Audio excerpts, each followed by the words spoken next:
මේ අතර BBC ප්‍රවෘත්ති සේවයේද ශ්‍රී ලංකාවට ඉදිරි දිනවල බලපෑ හැකි කාලගුණ තත්ත්වය පිළිබඳ අනාවැකි පළ කර තිබෙනවා. We're keeping a close eye on a circulation of cloud across the Bay of Bengal, which could develop into a storm. You can see it quite clearly here. දවටනේ නියම මිල සඳහන් ස්විස්ටෙක් නිෂ්පාදන මිලදී ගන්න. ස්විස්ටෙක් ගන්න ඕන හොඳම තීරණය.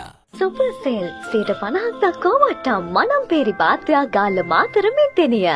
බෙන්ගාල පොක්ක ප්‍රදේශය හරහා පවතින බලාකුළු පද්ධතියක හැසිරීම පිළිබඳව අපි දැඩි අවධානයෙන් පසුවනවා. මෙය කුණාටුවක් දක්වා වර්ධනය වීමේ ඉඩකඩක් පවතිනවා. ඔබට එය මෙතන ඉතා පැහැදිලිව දැකගත හැකි අතර එය ක්‍රමයෙන් බටහිර දෙසට ගමන් කිරීමට නියමිතයි. මෙය කුණාටුවක් බවට පත්වත් නැතත් සඳුදා දින අගභාගයේ සිට අඟහරුවාදා දක්වා කාලය තුල ශ්‍රී ලංකාවේ සහ තමිල්නාඩුවේ ඇතැම් ප්‍රදේශවලට තද වැසි ඇතිවිය හැකි.